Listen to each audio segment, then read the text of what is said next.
প্রিয় মাধ্যমিক পরীক্ষার্থীরা, আমরা এখন এই ভিডিওতে তোমাদের বিদ্যালয় থেকে দেওয়া টেস্ট পেপারস এর গণিতের এই ৩89 পাতার ১১ দাগের এই ২ নম্বর জ্যামিতিক প্রশ্নটি বা সম্পাদ্যটি আমরা এখন খুবই সহজ সরলভাবে আলোচনা করে অঙ্কন করব। আমরা প্রথমে প্রশ্নে দেওয়া পরিমাপ দুটি নেই, এরপর আমরা এই ৭ সেমির পরিমাপটি নিচে আরেকবার নেব। এখন আমরা এই বি বিন্দুতে এখানে পেন্সিল কম্পাস দ্বারা ৯০ ডিগ্রি একটা কোণ অঙ্কন করব। তার জন্য পেন্সিল কম্পাসের যে কোনো পরিমাপ নিয়ে এই একটি বৃত্তচাপ কাটবো। এই পরিমাপটি এই যে এখানে বসিয়ে আরেকটি বৃত্তচাপ, এই পরিমাপটি এখানে বসিয়ে এই আরেকটু বড় করে বৃত্তচাপ, এখানে বসিয়ে আর একবার বৃত্তচাপ। স্কেল দ্বারা এই দুই বিন্দু যুক্ত করে আমরা ৯০ ডিগ্রি কোণটি অঙ্কন করব।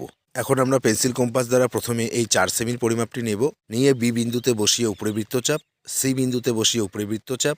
এরপর আমরা পেন্সিল কম্পাস দ্বারা ৭ সেমির পরিমাপটি নেব, নিয়ে এই বিন্দুতে বসিয়ে ডান দিকে আরেকটি বৃত্তচাপ।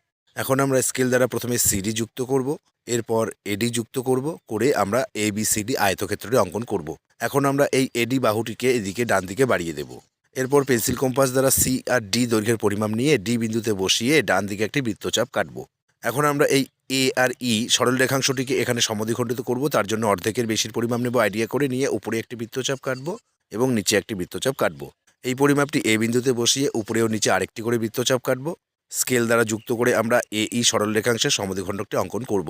এখন আমরা পেন্সিল কম্পাস দ্বারা এ আর ও সরল রেখাংশের দৈর্ঘ্যের পরিমাপ নিয়ে কাঁটাটি ও বিন্দুতে বসিয়ে রেখে ই থেকে এ পর্যন্ত আমরা এদিকে একটি অর্ধবৃত্ত অঙ্কন করব।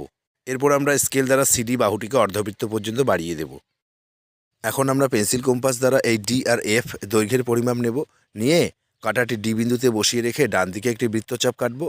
এই যে এখানে বিন্দু উৎপন্ন হলো, এই পরিমাপটি এখানে বসিয়ে উপরে একটি বৃত্তচাপ কাটব। এই পরিমাপটি এই এফ বিন্দুতে বসে ডান দিকে আরেকটি বৃত্তচাপ কাটব। এরপর আমরা স্কেল দ্বারা জিএইচ যুক্ত করে দেব প্রথমে, একইভাবে এফ জি যুক্ত করে দেব। আমরা এখানে বর্গক্ষেত্রের অঙ্কন করলাম, ঠিক আছে? তো প্রিয় শিক্ষার্থীরা, আমরা সম্পাদ্যটি অঙ্কন করে নিচে এই লাইনটি ভালোভাবে লিখে দেব। তো এই ভিডিওতে এ পর্যন্ত, ধন্যবাদ।